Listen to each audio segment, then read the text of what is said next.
حضرات، خطبہ مسنونہ کے بعد سورۃ الانفال کی دو آیت کریمہ آپ کے سامنے تلاوت کی گئی ہے۔ اللہ رب العالمین نے ان آیات میں ایک مومن کو کیسے ہونا چاہیے، اس کے اندر کیا صفات ہونی چاہیے، اسے دنیا میں رہتے ہوئے کس انداز میں زندگی گزارنا چاہیے، اس کا مختصر طور پہ تذکرہ کیا ہے اور مومنوں کی کچھ خاص صفات کا ذکر کیا ہے۔ اللہ رب العالمین نے کہا انما المؤمنون الذین اذا ذکر اللہ وجلت قلوبہم، کہا کہ مومن حقیقی معنوں میں وہ ہیں کہ جن کے سامنے جب اللہ کا ذکر کیا جاتا ہے تو اللہ کے ذکر سے ان کے دل کانپ جاتے ہیں، ان کے دل لرز جاتے ہیں۔ وَإِذَا تُلِيَتْ عَلَيْهِمْ آيَاتُهُ زَادَتْهُمْ ایمانا، اور جب ان کے سامنے اللہ رب العالمین کی آیتیں تلاوت کی جاتی ہے، قرآن مجید کی تلاوت کی جاتی ہے، قرآن کی آیتیں پڑھی جاتی ہیں تو ان آیتوں پر وہ غور کرتے ہیں، تدبر سے کام لیتے ہیں، ان آیتوں کو سمجھنے کی کوشش کرتے ہیں، اور جب وہ سمجھنے کی کوشش کرتے ہیں تو یہ آیتیں ان کے سماعتوں سے ٹکراتی ہوئی سیدھا ان کے دل کے دروازے پر دستک دے جاتی ہیں، اور پھر ہوتا یہ ہے کہ یہ آیتیں دھیرے دھیرے ان کے ایمان میں اضافہ کرنے لگتی ہیں، انسان کا ایمان بڑھتا چلا جاتا ہے، اس میں اضافہ ہوتا چلا جاتا ہے۔ وَعَلَىٰ رَبِّهِمْ يَتَوَكَّلُونَ، اور تیسری صفت اللہ رب العالمین نے مومنوں کی بیان کی، کہا کہ مومن وہ ہیں جو اللہ رب العالمین کی ذات پر بھروسہ کرتے ہیں، زندگی کے ہر مسئلے میں، زندگی کے ہر معاملے میں، اور زندگی کے ہر اچھے برے موڑ پر اگر وہ بھروسہ کرتا ہے تو صرف اللہ کی ذات پہ بھروسہ کرتا ہے، صرف اللہ کی ذات پر اعتماد کرتا ہے۔ وہ توکل کرتا ہے تو اپنے رب کی ذات پر توکل کرتا ہے، خواہ وہ کسی نفع کے حصول کا معاملہ ہو یا کسی نقصان کو دور کرنے کا مسئلہ ہو، کوئی چھوٹا مسئلہ ہو یا کوئی بڑا معاملہ ہو، زندگی کا کوئی بھی معاملہ ہو، کوئی بھی مسئلہ ہو، ایک بندے مومن اپنی زندگی کے ہر مسئلے میں اور ہر معاملے میں وہ اپنے رب کی ذات پر بھروسہ کرتا ہے، رب کی ذات پر اعتماد کرتا ہے۔ اور اس کے بعد چوتھی صفت اللہ نے بیان کی الذین یقیمون الصلاۃ، کہ مومن وہ ہوتے ہیں جو نماز کو قائم کرتے ہیں، نماز جو کہ رأس العبادات ہے، العبادات ہے، اسلام کے بنیادی ارکان میں سے ایک اہم رکن ہے، عمارت اسلام کی 5 بنیادوں میں سے ایک اہم بنیاد ہے۔ ایک بندہ مومن اپنی زندگی میں نمازوں کی پابندی کرتا ہے، وہ سفر میں ہو یا حضر میں ہو، کام پر ہو یا بیکاری میں ہو، مصروفیت میں ہو یا فرصت میں ہو، وہ نماز جیسی عبادت کو چھوڑتا نہیں، عمارت اسلام کو گرنے نہیں دیتا اور جھکنے نہیں دیتا ہے، وہ ہر حال میں وقت کی پابندی کے ساتھ نمازوں کا اہتمام کرتا ہے اور نمازوں کی ادائیگی کرتا ہے۔ اس کے بعد کہا وَمِمَّا رَزَقْنَاهُمْ يُنْفِقُونَ، چوتھی صفت اللہ نے بیان کی کہ مومن حقیقی معنوں میں وہ ہوتے ہیں کہ ہم نے انہیں جو کچھ دے رکھا ہے ان کے اندر وہ اللہ رب العالمین کے راستے میں ان میں سے خرچ کرتے ہیں۔ مومن جیسے حقوق اللہ کی ادائیگی کرتا ہے، اللہ کے حقوق کی ادائیگی کرتا ہے، نمازوں کی پابندی کرتا ہے، شریعت کے دیگر احکامات پر عمل کرتا ہے، اسی طریقے سے وہ اپنے مال کے اندر صدقہ و خیرات کرتا ہے اور اللہ کے بندوں کے حقوق بھی ادا کرتا ہے، وہ واجبی زکوٰۃ بھی ادا کرتا ہے، نفلی صدقات بھی ادا کرتا ہے، اپنے اعزاء و اقارب میں سے جو مالی حقوق ان پر عائد ہوتے ہیں ان حقوق کو بھی ادا کرتا ہے۔ بندہ مومن کی یہ 5 صفات اللہ رب العالمین نے یہاں بیان فرمائی، اور اس کے بعد کہا اولئک هم المؤمنون حقا، اولئک هم المؤمنون حقا، کہا کہ یہی وہ لوگ ہیں جو حقیقی معنوں میں مومن ہیں، یہی وہ لوگ ہیں جو صحیح معنوں میں مومن ہیں۔ اولئک هم المؤمنون حقا، اور پھر ان کا بدلہ کیا ہے، انہیں اللہ رب العالمین کے پاس کیا انعام ملنے والا ہے، کہا لہم درجات عند ربہم، ایسے مومنوں کے لیے اور جو لوگ ان صفات سے متصف ہوں ان کے لیے ان کے رب کے پاس بڑے اونچے اونچے درجات ہیں، بڑا اونچا مقام ہے، عالی شان مرتبے ہیں ان کے لیے۔ لہم درجات عند ربہم ومغفرہ، اور اللہ رب العالمین کے پاس ایسے بندوں کے لیے بخشش ہے، انسان کی مغفرت کا سامان موجود ہے، ورزق کریم، اور ساتھ ہی اللہ کے پاس ایسے نیک نفس انسانوں کے لیے رزق ہے، باعزت روزی ہے، پاکیزہ روزیاں اللہ رب العالمین نے ایسے لوگوں کے لیے تیار کر رکھی ہیں۔ حضرات،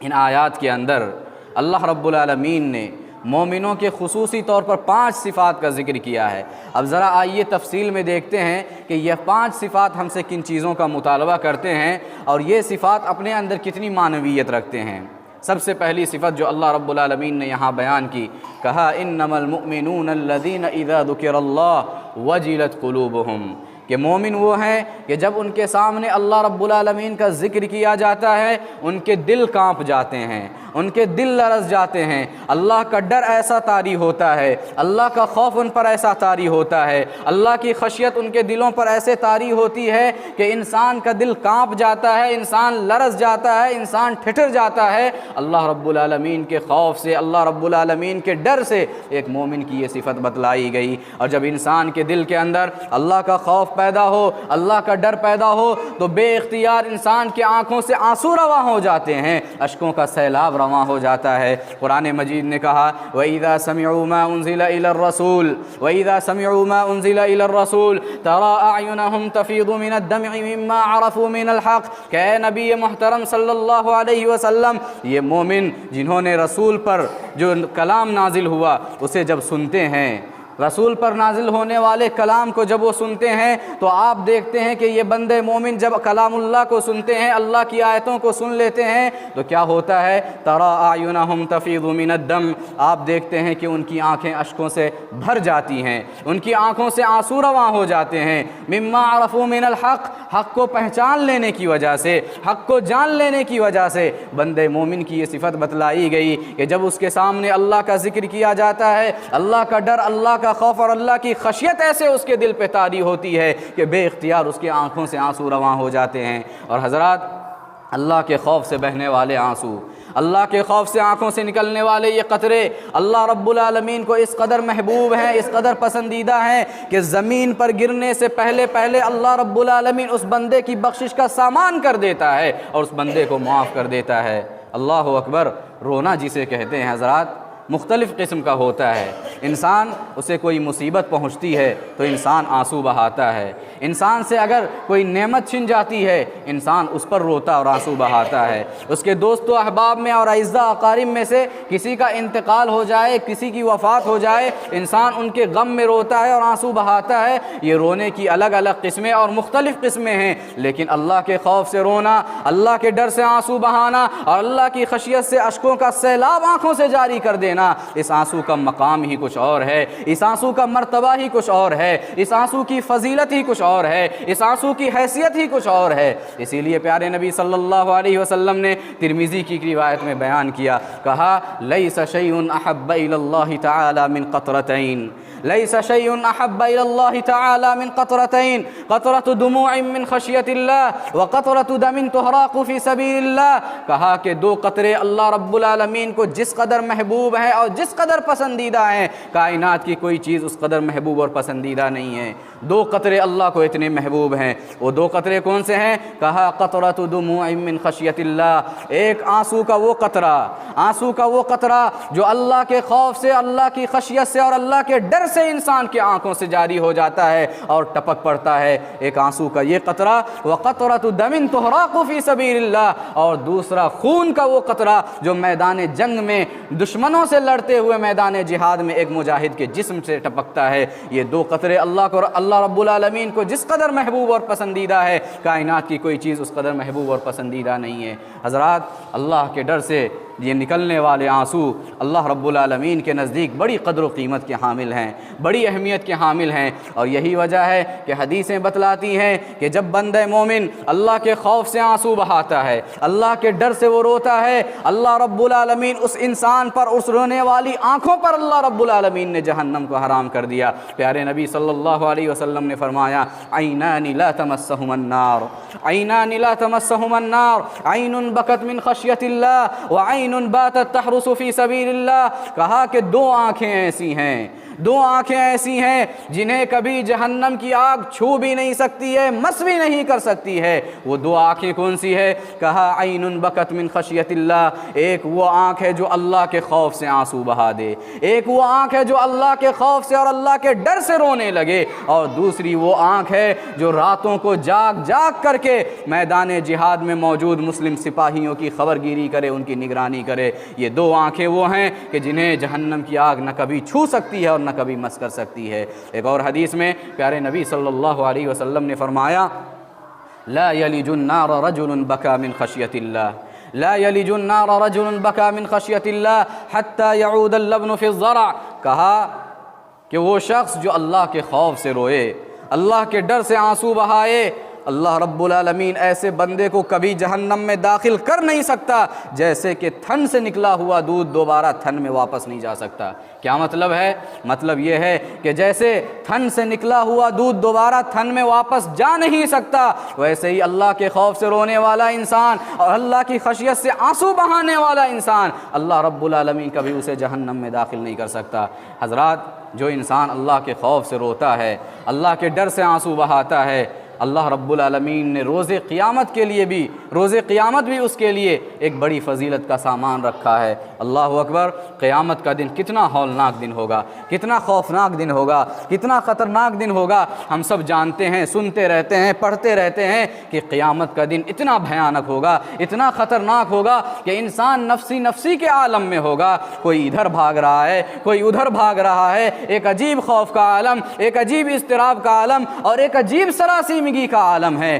انسان یہ دوسرے انسان کو دیکھ کے بھاگے گا، انسان سایہ تلاش کر رہا ہوگا، سورج انسانی سروں پہ منڈلا رہا ہوگا، انسان حیران و پریشان ادھر ادھر بھاگ رہا ہوگا۔ ایسی مشکل گھڑی میں اللہ رب العالمین 7 قسم کے خوش نصیبوں کو اپنے عرش کا خصوصی سایہ عطا کرے گا، جس دن اللہ کے اس سایہ کے سوا کوئی اور سایہ نہ ہوگا۔ پیارے نبی صلی اللہ علیہ وسلم نے فرمایا ان 7 خوش نصیبوں میں سے ایک خوش نصیب وہ انسان بھی ہوگا، ایک انسان وہ بھی ہوگا۔ پیارے نبی نے کہا وَرَجُلٌ ذَكَرَ اللَّهَ خَالِيًا فَفَاضَتْ عَيْنَاهُ، وَرَجُلٌ ذَكَرَ اللَّهَ خَالِيًا فَفَاضَتْ عَيْنَاهُ، کہا کہ ان 7 خوش نصیبوں میں ایک خوش نصیب وہ انسان بھی ہوگا کہ جس نے تنہائی میں اللہ کو یاد کیا اور اللہ کو یاد کر کے بے اختیار اس کی آنکھوں سے اشکوں کا سیلاب جاری ہو گیا، بے اختیار اس کی آنکھوں سے آنسو نکل پڑے۔ تو یہ وہ مبارک انسان ہے اور یہ وہ محترم انسان ہے جسے اللہ رب العالمین روز قیامت اپنے عرش کا خصوصی سایہ عطا کرے گا، جس دن اللہ کے اس سایہ کے سوا کوئی اور سایہ نہ ہوگا۔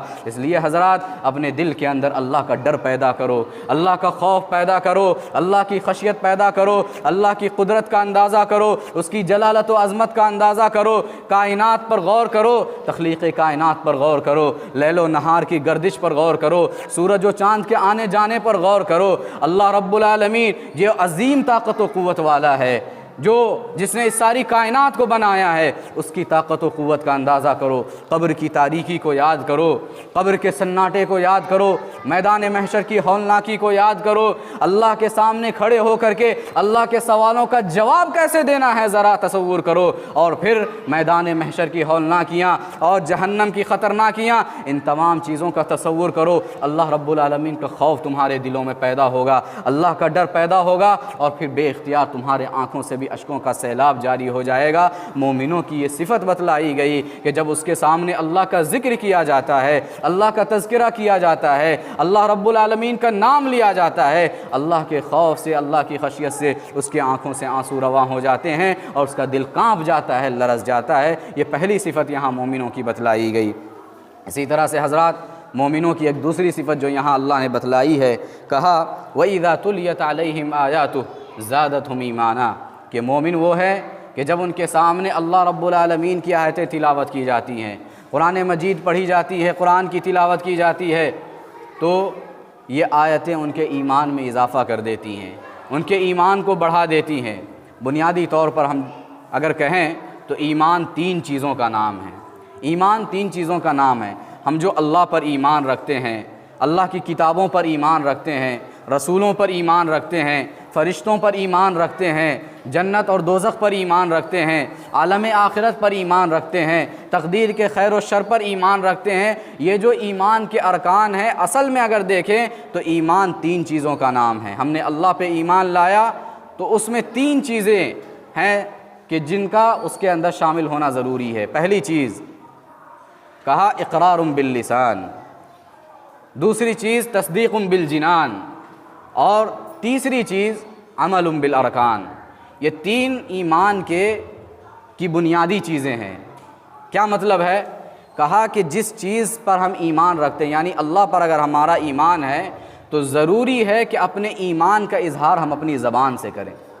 زبان سے، اقرار باللسان جسے کہتے ہیں، زبان سے انسان اپنے ایمان کا اظہار کرے، ایمان کا اقرار کرے۔ اور دوسرے نمبر پر جب زبان اس بات کا اقرار کر لے تو ضروری ہے کہ اس بات کی تصدیق انسان کا دل کرے۔ یعنی میں اگر کلمہ پڑھتا ہوں لا الہ الا اللہ، اللہ کے سوا کوئی معبود نہیں، تو ضروری ہے کہ اس کے اندر ہمارا دل بھی شامل ہو، دل اس بات کی تصدیق کرے کہ ہاں یقیناً اللہ رب العالمین کے ساتھ کوئی دوسرا معبود نہیں ہے۔ یہ تصور دل کے اندر ہونا چاہیے، یہ تصدیق ہمارے دل کے اندر ہونی چاہیے۔ اور اگر یہ نہیں ہے تو پھر انسان کا ایمان مکمل نہیں ہے۔ ایسا نہیں کہ زبان سے ہم کہہ رہے ہیں لا الہ الا اللہ، اللہ کے سوا کوئی معبود نہیں، اور پھر دیکھ رہے ہیں دوسرے کے سامنے ہم سجدے کر رہے ہیں، دوسرے کے سامنے ہم گھٹنے ٹیک رہے ہیں، دوسروں کے سامنے دستے سوال دراز کر رہے ہیں، تعویذ لٹکا رہے ہیں، فلاں فلاں بہت ساری چیزیں۔ اگر ہم نے اللہ پہ ایمان لایا، ضروری ہے کہ اللہ رب العالمین پر ایمان لانے کے ساتھ ساتھ اس ایمان کی تصدیق ہمارا دل بھی کرے، تصدیق بالجنان، یہ دوسری چیز۔ اور تیسری چیز عمل بالارکان، ایمان لانے کے بعد اس ایمان کو ظاہر کیسے کرنا؟ اپنے عمل کے ذریعے سے، اپنے حرکت کے ذریعے سے، اپنے ایکٹیویٹی کے ذریعے سے، کہ میں اس عقیدے کا ماننے والا ہوں۔ وہی جو ہم نے کہا کہ اگر میں لا الہ الا اللہ کا اقرار کرنے والا ہوں، اللہ کے سوا کوئی معبود برحق نہیں، اگر میں اس بات پر ایمان رکھنے والا ہوں تو ضروری ہے کہ میں ایسا کام کروں جس کا حکم اللہ رب العالمین دیتا ہے، میں اللہ کے سوا کسی اور کے در پہ نہ جاؤں، یہ ضروری ہے۔ اور اگر میں ایک طرف کلمے کا اقرار کر رہا ہوں، اللہ پر ایمان کا اظہار کر رہا ہوں، اور دوسری طرف اپنی عمل سے یہ بتا رہا ہوں کہ فلاں بھی معبود ہے، میں فلاں کے سامنے بھی سر جھکاؤں گا، فلاں کے سامنے بھی ہاتھ پھیلاؤں گا، تو یہ انسان کا ایمان پھر درست نہیں ہوا۔ تو ایمان کے بنیادی طور پر تین اجزاء ہیں: زبان سے اظہار کرنا ایمان کا، دل سے تصدیق کرنا، اور اپنے اعضاء و جوارح کے ذریعے، اپنے عمل کے ذریعے سے یہ ثابت کرنا کہ میں اس پر ایمان رکھنے والا ہوں، اس عقیدے کا حامل ہوں۔ یہ بنیادی طور پر ایمان کی تین قسمیں ہیں۔ حضرات، اہل سنت کا یہ عقیدہ بھی ہے کہ انسان کا ایمان جو ہے ہر وقت ایک جیسا نہیں رہتا ہے، انسان کا ایمان ہر وقت ایک جیسا نہیں ہوتا ہے۔ ایمان میں کبھی کمی آتی ہے اور انسان کے ایمان میں کبھی بڑھوتری آتی ہے۔ کمی بیشی یہ انسان کے ایمان کے اندر داخل ہے۔ انسان جب اچھائی کا کام کرتا ہے، بھلائی کا کام کرتا ہے، نیکی کے راستے پہ چلتا ہے، فرما برداری کرتا ہے اللہ اور اس کے رسول کی، تو انسان کا ایمان بڑھنے لگتا ہے، اس میں اضافہ ہونے لگتا ہے، اور دھیرے دھیرے ایمان کے اعلیٰ درجے پہ وہ پہنچ جاتا ہے۔ اور اگر اس کے برعکس انسان اگر اچھے کام نہ کرے، برائیوں میں ملوث رہے، گناہوں میں ملوث ہونے لگے، تو پھر انسان کے ایمان میں کمی آنے لگتی ہے۔ اور اگر انسان توبہ نہ کرے، برابر گناہوں کی روش پہ جاری رہے، تو حدیث کہتی ہے کہ پھر دھیرے دھیرے انسان کا دل جو ہے اس پر پوری طرح سے سیاہی چھا جاتی ہے، اور پھر کوئی اچھی بات انسان کے دل پہ اثر نہیں کرتی ہے۔ تو ہمیں یہ کوشش کرنی چاہیے۔ آیت ہمیں یہ بتلاتی ہے کہ جب انسان کے سامنے اللہ کی آیتیں تلاوت کی جاتی ہے، قرآن کی آیتیں تلاوت کی جاتی ہیں، تو انسان کے ایمان میں اضافہ ہوتا ہے۔ بحیثیت مومن ہم سب کو یہ کوشش کرنی چاہیے، اور یہ فکر ہمارے اندر ہونی چاہیے کہ کہیں ہمارے ایمان میں کوئی کمی نہ آنے پائے، ہم ہمیشہ ایسے کام کرے کہ جس کے ذریعے سے ہمارا ایمان برابر بڑھتا رہے۔ اور یہاں اللہ رب العالمین نے گویا اس کا ایک نسخہ بتلایا کہ انسان کو قرآن سننا چاہیے، قرآن پڑھنا چاہیے، قرآن کو سمجھنے کی کوشش کرنی چاہیے۔ اس سے کیا ہوتا ہے؟ انسان کے ایمان میں اضافہ ہوتا ہے۔ قرآن مجید میں ایسے سینکڑوں آیتیں ہیں اور سینکڑوں نصوص ہیں جن سے پتہ چلتا ہے کہ انسان اگر قرآن پڑھے، قرآن سنے، قرآن کو سمجھنے کی کوشش کرے، تو اس کے ذریعے سے انسان کے دل کی دنیا بدل جاتی ہے۔ اللہ اکبر، کتنے ایسے واقعات ہیں ہم سنتے رہتے ہیں۔ پتھر دلوں کو بھی قرآن مجید نے موم کر دیا۔ حضرت عمر رضی اللہ عنہ کا نام ہم سب جانتے ہیں، کتنے سخت مزاج انسان تھے، اور خاص طور پہ جاہلیت میں جب تھے، اسلام قبول کرنے سے پہلے، لیکن ایسے سخت دل انسان کو بھی قرآن کی ایک آیت نے ان کے دل کو بھی موم کر دیا اور وہ سختی ختم ہو گئی، اسلام کے اندر وہ داخل ہو گئے۔ تو قرآن مجید کے اندر وہ طاقت ہے، وہ تاثیر ہے، وہ قوت ہے، اس کی آیتوں کے اندر وہ اثر ہے کہ انسان اگر اس کی تلاوت کرے، اسے سنے تو انسان کے دل کی دنیا بدل سکتی ہے اور انسان کے ایمان میں اضافہ ہو سکتا ہے۔ اسی طرح سے حضرات ایک تیسری صفت اللہ رب العالمین نے جو یہاں بیان کی مومنوں کی، کہا وَعَلَىٰ رَبِّهِمْ يَتَوَكَّلُونَ، کہ مومن وہ ہیں جو اپنی زندگی کے ہر معاملے میں اپنے رب کی ذات پہ بھروسہ کرتے ہیں، اللہ کی ذات پہ بھروسہ کرتے ہیں، وہ کسی اور پہ بھروسہ نہیں کرتے۔ اسباب اپناتے ہیں، وسائل اپناتے ہیں، کیا کرنا ہے اور کن چیزوں کی ضرورت ہے ان چیزوں کو اپناتے ہیں، لیکن بھروسہ ہمیشہ اللہ رب العالمین کی ذات پہ کرتے ہیں۔ تصور یہ ہوتا ہے کہ اللہ ہی اس کام کو پار لگانے والا، چاہے وہ کوئی بھی کام ہو، یہ اللہ کی ذات پر بھروسہ ہے۔ اور یاد رکھیے یہ جو توکل ہے، یہ جو بھروسہ اور اعتماد جسے کہتے ہیں، یہ عقیدہ توحید کی بنیاد اور ایمان کی روح ہے۔ عقیدہ توکل ایمان کی روح اور عقیدہ توحید کی بنیاد ہے اور بہت بڑی عبادت ہے۔ عقیدہ توکل بہت بڑی عبادت ہے، اور جہاں یہ ایک عبادت ہے وہیں بے شمار الجھنوں کے لیے اکسیر شفا بھی ہے اور بے شمار مسائل کے حل کے لیے ایک نسخہ کیمیا بھی ہے۔ اس لیے کہ رب کی ذات پر توکل کرنے والا انسان بے شمار مسائل میں گھر کر بھی اور بے حساب خطروں میں پڑ کر بھی بآسانی وہاں سے نکل جاتا ہے۔ قرآن مجید کی آیت ہے وَمَن يَتَوَكَّلْ عَلَى اللَّهِ فَهُوَ حَسْبُهُ، کہ جو شخص اللہ رب العالمین کی ذات پہ بھروسہ کرے گا اللہ رب العالمین خود اس کے لیے کافی ہو جائے گا۔ جو اللہ کی ذات پہ بھروسہ کرتا ہے اللہ رب العالمین خود اس کے لیے کافی ہو جاتا ہے، اس کے مسائل کو حل کر دیتا ہے۔ اور تاریخ اگر آپ پڑھیں گے، اللہ اکبر، ایک مومن کی زندگی میں یہ عقیدہ توکل بڑے کرشمے دکھاتا ہے، بڑے کرشمے دکھاتا ہے۔ ایسے ایسے واقعات ہیں، پیارے نبی صلی اللہ علیہ وسلم کے سفر ہجرت کا واقعہ دیکھیے، حالات کتنے پرخطر تھے، کتنا نازک وقت تھا اور کتنے کٹھن حالات تھے، کیسے سخت مراحل تھے۔ اللہ اکبر، ایک طرف پیارے نبی صلی اللہ علیہ وسلم کے ساتھ ظلم و ستم عروج پر، ایک طرف آپ صلی اللہ علیہ وسلم کو قتل کرنے کی سازشیں ہو رہی ہیں مکے کے اندر، ایک طرف آپ کے صحابہ کرام کو ستایا جا رہا ہے، انہیں طرح طرح سے زد و کوب کیا جا رہا ہے، ظلم و ستم کے پہاڑ ان پہ توڑے جا رہے ہیں۔ یہ سارے مسائل ہیں، اور ایسی مشکل گھڑی میں اللہ رب العالمین آسمان سے وحی بھیجتا ہے۔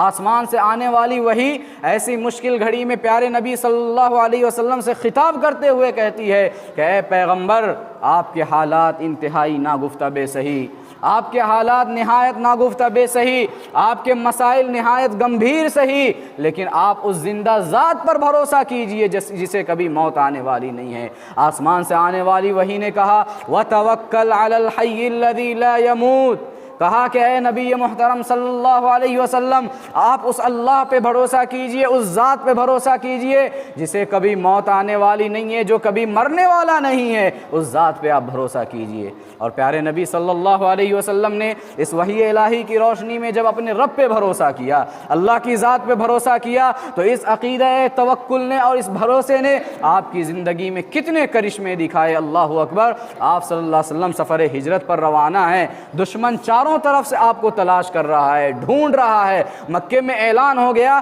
کہ کوئی اگر ہے تو محمد کا سر، یا تو اسے محمد کو زندہ لے کے آئے یا مردہ لے کے آئے، اسے 100 اونٹوں کا انعام دیا جائے گا۔ یہ مکے کے اندر اعلان ہو گیا۔ پیارے نبی صلی اللہ علیہ وسلم حضرت ابوبکر صدیق کے ساتھ مکے سے نکلے اور غار ثور میں، مکے کے قریب ایک غار میں پہاڑ کے اندر آپ نے پناہ لے لی۔ دشمن ہر چہار جانب آپ کو تلاش کر رہا ہے، ڈھونڈ رہا ہے۔ تلاش کرتے کرتے جس غار کے اندر آپ چھپے ہوئے ہیں اس کے دہانے پہ دشمن پہنچ گیا، اس کے منہ پہ پہنچ گیا۔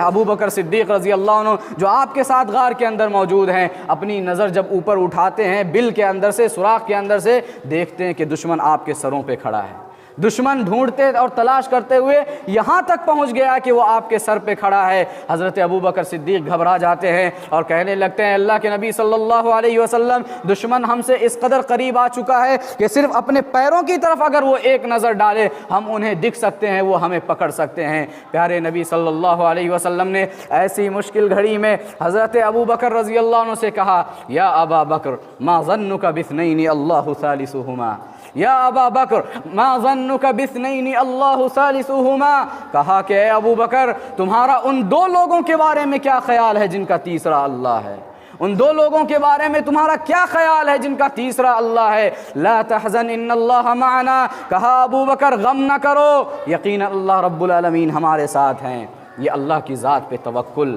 یہ بھروسہ اور یہ اعتماد، آپ کی زبان سے یہ توکل بھرا جملہ نکلا، اور دیکھیے اس عقیدہ توکل نے کیا کرشمہ دکھایا۔ دشمن آپ کے سر پہ کھڑا ہونے کے باوجود، آپ سے اس قدر قریب ہونے کے باوجود کہ کبھی بھی آپ کو دیکھ سکتا ہے، پکڑ سکتا ہے، عقیدہ توکل نے یہ کرشمہ دکھایا کہ دشمن اتنا قریب ہونے کے باوجود آپ کو دیکھ نہیں سکا، آپ کو پکڑ نہیں سکا، اور ناکام و نامراد دشمنوں کو وہاں سے بھاگنا پڑا، جانا پڑا۔ یہ توکل کے اندر طاقت ہوتی ہے، اور توکل یہ کرشمے انسان کی زندگی میں دکھاتا ہے۔ اسی طرح سے حضرت موسیٰ علیہ السلام کا واقعہ دیکھیے، اللہ رب العالمین نے آپ کو حکم دیا کہ راتوں رات بنو اسرائیل کو لے کر کے مصر سے نکل جانا ہے، فرعون اور اس کے لشکر کو پتہ نہ چلے، راتوں رات آپ کو بنی اسرائیل اپنی قوم کو لے کر کے یہاں سے نکل جانا ہے۔ موسیٰ علیہ السلام حکم کی تعمیل کرتے ہوئے مصر سے نکل پڑے۔ اب فرعونیوں کو پتہ چلا، فرعونی بھی پیچھا کرتے ہوئے بنو اسرائیل کا تعاقب کرتے ہوئے چلنے لگے، اور پھر معاملہ یہاں تک پہنچا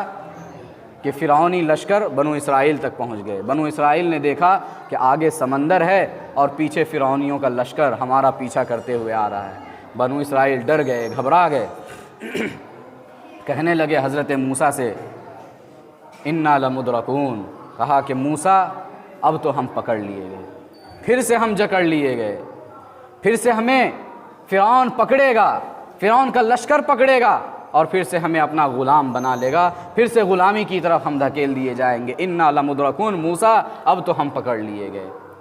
حضرت موسیٰ علیہ السلام اللہ کے نبی تھے، اللہ کی ذات پہ کیسا توکل اور بھروسہ تھا، دیکھیے کہا کلا ان معی ربی سیہدین، کلا ان معی ربی سیہدین، کہا ہرگز نہیں، ہرگز نہیں، مجھے امید ہے، یقیناً میرا رب میرے لیے کوئی نہ کوئی راستہ ضرور نکالے گا۔ ادھر حضرت موسیٰ کی زبان سے یہ توکل بھرا جملہ نکلا، اور ادھر آسمان سے وحی نازل ہو گئی کہ موسیٰ اپنی لاٹھی کو پانی پہ مارو۔ حضرت موسیٰ نے پانی پر لاٹھی کو مارا، اور لاٹھی مارنے کی دیر تھی کہ پانی کا ہر قطرہ ایک بڑے پہاڑ کے مانند ہو گیا، سمندر کے اندر راستہ بن گیا، جس پر چل کر کے بنو اسرائیل نے فرعونیوں سے نجات حاصل کر لی۔ واقعہ ہمیں بتلاتا ہے کہ جہاں راستے نہیں ہوتے، توکل کی بدولت وہاں راستہ پیدا ہو جاتا ہے، اور بظاہر جہاں راستے بند ہوتے ہیں، عقیدہ توکل کے اندر یہ تاثیر پائی جاتی ہے کہ وہ بند دروازوں کو اور بند راستوں کو بھی کھول دیتا ہے۔ تو مومنوں کی صفت یہاں بتلائی گئی کہ مومن وہ ہے جو اپنے معاملے میں، زندگی کے ہر مسئلے میں اور ہر اچھے برے موڑ پر وہ بھروسہ کرتا ہے تو رب کی ذات پہ بھروسہ کرتا ہے، وہ توکل کرتا ہے تو رب کی ذات پہ توکل کرتا ہے۔ اسی طرح سے حضرات چوتھی صفت اللہ رب العالمین نے جو یہاں بیان کی، کہا الذین یقیمون الصلاۃ، کہ مومن وہ ہے جو نماز قائم کرتے ہیں، نمازوں کی پابندی کرتے ہیں، چاہے وہ کہیں پہ بھی ہو، نماز کا وقت ہو گیا، نماز کا اہتمام کرتے ہیں، فرصت میں ہو، مصروفیت میں ہو، کام پر ہو یا بیکاری میں ہو، سفر میں ہو یا حضر میں ہو، مومن ہمیشہ نماز کی پابندی کرتا ہے، نماز کا اہتمام کرتا ہے، اس لیے کہ نماز مومن کی معراج ہے، نماز مومن کی پہچان ہے، نماز مومن کے لیے باعث سکون اور باعث اطمینان ہے۔ اور پیارے نبی صلی اللہ علیہ وسلم نے فرمایا، جیسا کہ ہم نے شروع میں کہا کہ نماز رأس العبادات ہے، ام العبادات ہے، یہاں سے دیگر عبادتوں کے سرچشمے پھوٹتے ہیں، یہ بنیادی عبادت ہے جو اللہ رب العالمین نے مسلمانوں پر فرض کی ہے۔ اور پیارے نبی صلی اللہ علیہ وسلم کی حدیث دیکھیے، آپ نے کہا بین الرجل و بین الکفر والشرک ترک الصلاۃ، کہا کہ آدمی اور کفر و شرک کے درمیان اگر کوئی چیز ہے تو وہ نماز کا چھوڑ دینا ہے۔ مطلب یہ ہے کہ بندہ اگر نماز کی پابندی کرتا ہے تو وہ مسلمان ہے، مومن ہے، اور نماز کی پابندی نہیں کرتا تو گویا کفر و شرک کا ارتکاب کر رہا ہے۔ اور اس سے بھی واضح انداز میں، واضح الفاظ میں کہا من ترک الصلاۃ متعمدا فقد کفر، کہا کہ جو شخص جان بوجھ کر کے نماز چھوڑ دے یقیناً اس نے کفر کیا، اس نے کفریہ عمل کیا، یہ حدیث ہمیں بتلاتی ہے۔ اور بھی سینکڑوں نصوص ہیں، بتلانا مقصود یہ ہے کہ نبی کی تعلیمات اس قدر روشن ہونے کے باوجود، نبی کے فرامین اس قدر واضح ہونے کے باوجود، اگر ہم مسجد کا رخ نہیں کرتے ہیں، اللہ کے گھر میں حاضری نہیں دیتے ہیں، مؤذن کی حی علی الصلاۃ اور حی علی الفلاح کی پکار تو سنتے ہیں مگر اللہ کے گھر کا رخ نہیں کرتے ہیں، ٹائم دیکھنے کے لیے اپنے ہاتھوں میں گھڑیاں ہونے کے باوجود، موبائلوں میں ٹائم سسٹم ہونے کے باوجود اگر ہم اللہ کے گھر میں وقت پہ حاضر نہیں ہوتے ہیں تو ذرا ہم اپنے آپ کا اور اپنے دل کا جائزہ لے لیں کہ ہمارے اندر ایمان بھی باقی ہے کہ نہیں، اور ایمان کی ایک چھوٹی سی کرن اور رمق بھی موجود ہے کہ نہیں۔ ہم اپنے آپ کا اندازہ جائزہ لے لیں۔ حضرات، آج المیہ ہیں، آج المیہ ہیں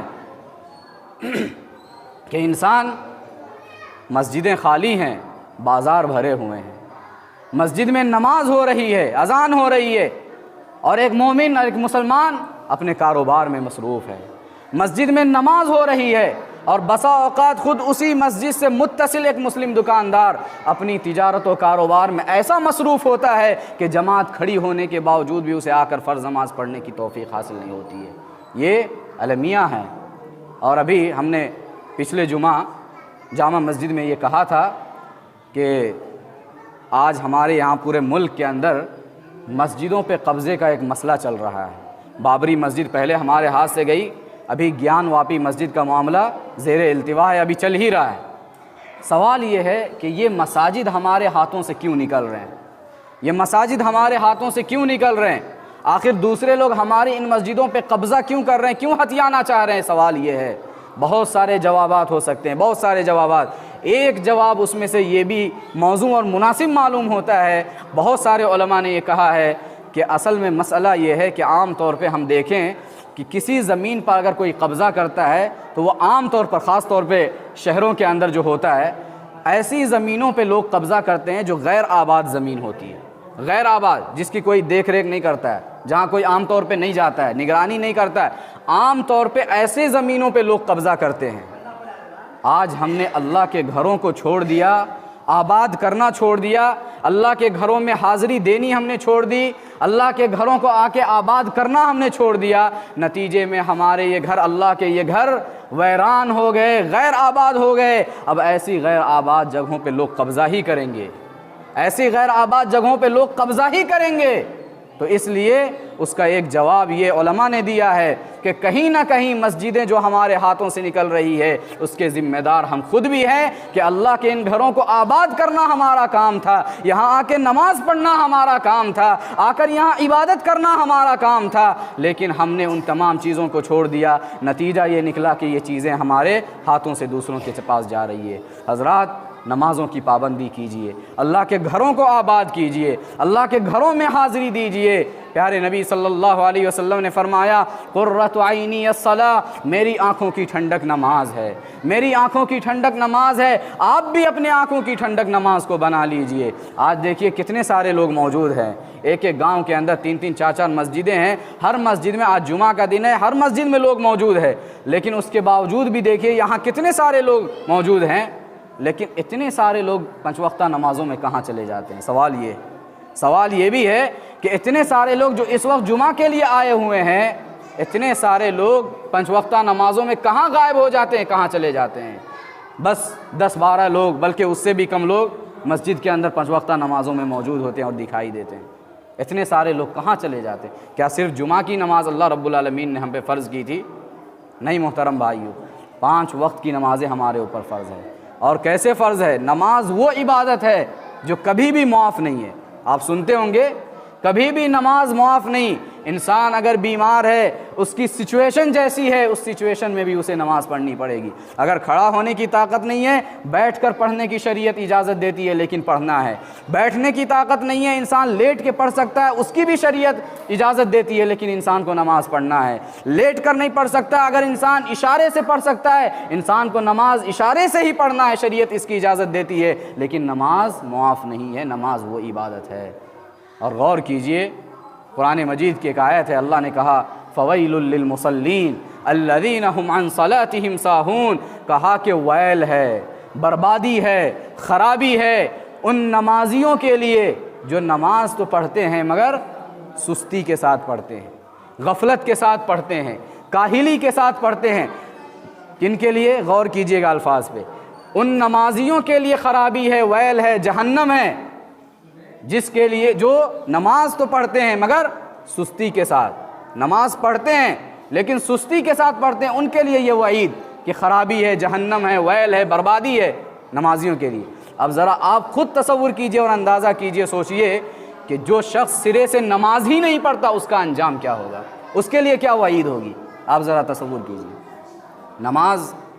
ہر حال میں ضروری ہے محترم بھائیوں، نماز کا اہتمام کیجئے، نماز کی پابندی کیجئے۔ مومنوں کی صفت اللہ رب العالمین نے یہاں ان آیات میں بیان کی کہ مومن وہ ہے جو ہر حال میں نماز قائم کرتے ہیں، نماز کی پابندی کرتے ہیں اور نمازوں کا اہتمام کرتے ہیں۔ اسی طرح سے ایک پانچویں اور آخری صفت اللہ رب العالمین نے یہاں بیان کی مومنوں کی، کہا وَمِمَّا رَزَقْنَاهُمْ يُنْفِقُونَ، کہ مومن وہ ہیں کہ جنہیں ہم نے جو کچھ دے رکھا ہے اس میں سے وہ اللہ کے راستے میں خرچ کرتے ہیں، اللہ کے راستے میں نکالتے ہیں، خرچ کرتے ہیں، محتاجوں کی مدد کر کے، ضرورت مندوں کی ضرورتیں پوری کر کے، بیواؤں اور یتیموں کی خبرگیری کر کے، مسکینوں اور غریبوں کا خیال رکھ کے اللہ کے راستے میں اپنے مال کو خرچ کرتے ہیں۔ اور جو لوگ اللہ کے راستے میں اپنے مال کو خرچ کرتے ہیں ان کی مثال بیان کی گئی۔ اللہ نے کہا مثل الذین ينفقون اموالهم فی سبیل اللہ کمثل حبۃ انبتت سبع سنابل فی کل سنبلۃ مئۃ حبۃ، اللہ نے کہا کہ جو شخص اللہ کے راستے میں اپنے مال کو خرچ کرے اس کی مثال اس ایک دانے کے مانند ہے جس ایک دانے سے 7 بالیاں نکلتی ہیں اور پھر ان 7 بالیوں سے 100 دانے نکلتے ہیں۔ واللہ یضاعف لمن یشاء، اور اللہ جس کے لیے چاہے مزید بڑھا چڑھا کر کے بھی عطا کرتا ہے۔ تو یہ خرچ کرنے کی فضیلت اللہ نے بیان کی۔ اور جو لوگ اللہ کے راستے میں خرچ نہیں کرتے، بخیلی اور کنجوسی سے کام لیتے، ان کے لیے کتنی سخت وعید بیان کی، کہا وَلَا يَحْسَبَنَّ الَّذِينَ يَبْخَلُونَ بِمَا آتَاهُمُ اللَّهُ مِنْ فَضْلِهِ هُوَ خَيْرٌ لَّهُمْ بَلْ هُوَ شَرٌّ لَّهُمْ سَيُطَوَّقُونَ مَا بَخِلُوا بِهِ يَوْمَ الْقِيَامَةِ، کہا کہ وہ لوگ جو اللہ کے دیے ہوئے مالوں میں بخیلی اور کنجوسی کرتے ہیں، خرچ نہیں کرتے، انہیں یہ نہیں سمجھنا چاہیے کہ میں بہت اچھا کام کر رہا ہوں بخیلی کر کے، نہیں، بل هُوَ شَرٌّ لَّهُمْ، بہت برا ہے اور بہت خطرناک ہے جو وہ کر رہے ہیں۔ سَيُطَوَّقُونَ مَا بَخِلُوا بِهِ يَوْمَ الْقِيَامَةِ، دنیا کے اندر جس مال میں وہ بخیلی کر رہے ہیں انہی مالوں کو روز قیامت طوق بنا کر کے اللہ رب العالمین انسان کے بخیلی کرنے والے کے گلے میں ڈال دے گا اور انسان ویسے ہی گھومتا رہے گا۔ یہ وعید ہے۔ 2 فرشتے روزانہ آسمان سے نازل ہوتے ہیں، ایک فرشتہ دعا کرتا ہے، دعا کرنے والا فرشتہ کہتا ہے اللہم آتی منفقا خلفا، پروردگارا جو خرچ کرنے والے ہیں تیرے راستے میں ان کے مال میں مزید اضافہ کر دے، برکتوں کا نزول فرما۔ اور دوسرا فرشتہ بد دعا کرتے ہوئے کہتا ہے اللہم آتی ممسکا تلفا، پروردگارا جو اپنے مال کو روک کے رکھتا ہے، خرچ نہیں کرتا، تو اس کے مال کو تلف کر دے، برباد کر دے اور ضائع کر دے۔ حضرات صحابہ کرام کی زندگیوں کا مطالعہ کیجیے، اللہ اکبر، خود بھوکے ہیں اور بھوکوں کو کھلا رہے ہیں، خود ضرورت مند ہے دوسروں کی ضرورتیں پوری کر رہے ہیں، خود حاجت مند ہے دوسروں کی حاجت پوری کر رہے ہیں، خود فاقہ کش ہے اور فاقہ کشوں کو کھلا رہے ہیں، اپنی ضرورت پر دوسروں کی ضرورت کو ترجیح دے رہے ہیں۔ وَيُؤْثِرُونَ عَلَىٰ أَنفُسِهِمْ وَلَوْ كَانَ بِهِمْ خَصَاصَةٌ، قرآن مجید نے کہا کہ یہ کیسے لوگ ہیں، کیسی جماعت ہیں کہ جس چیز کی ضرورت انہیں خود ہوتی ہے اپنی ضرورت کو قربان کر کے اپنی ضرورت پر دوسری کی ضرورت کو ترجیح دیتے ہیں۔ ایسے صحابہ کرام گزرے ہیں، مثالیں بہت ساری ہیں، لیکن بتلانا مقصود یہ ہے کہ اللہ رب العالمین نے مومنوں کی ایک صفت یہ بھی بیان کی کہ ہم اللہ رب العالمین کے راستے میں خرچ کریں۔ اللہ نے جو کچھ دیا ہے، ہمارے پاس مسجدیں ہیں، اللہ کا گھر ہیں، مدارس ہیں، دین کے قلعے ہیں، جہاں سے دین کا کام ہوتا ہے، ہمارے محلے کے اندر، گاؤں کے اندر، بستی کے اندر غریب غربا ہیں، بیوائیں ہیں، یتیم ہیں، مسکین ہیں اور کتنے ایسے ضرورت مند ہیں۔ ضروری ہے کہ اللہ رب العالمین نے جنہیں حیثیت دیا ہے، استطاعت دیا ہے، جنہیں نوازا ہے، اپنی اپنی حیثیت کے مطابق ایسے لوگوں کا وہ خیال رکھیں، اللہ کے راستے میں اپنے مال کو خرچ کریں۔ تو بنیادی طور پر خلاصہ یہ ہے کہ ان آیتوں میں اللہ رب العالمین نے مومنوں کی 5 صفات کا ذکر کیا۔ ضروری ہے کہ ہم ان صفات سے اپنے آپ کو متصف کرنے کی کوشش کریں، اپنے آپ کو لیس کرنے کی کوشش کریں اور ان صفات کو اپنے اندر پیدا کرنے کی کوشش کریں، تب ہم حقیقی معنوں میں مومن ہو سکتے ہیں۔ دعا ہے کہ رب العالمین سب سے پہلے مجھ کہنے والے کو اور پھر آپ سننے والوں کو کہنے سننے سے زیادہ عمل کرنے کی توفیق عطا فرمائیں۔ آمین۔ اقول قولی ھذا واستغفر اللہ لی ولکم ولسائر المسلمین من کل ذنب فاستغفروہ انہ هو الغفور الرحیم انہ تعالی جواد کریم ملک بر رؤوف۔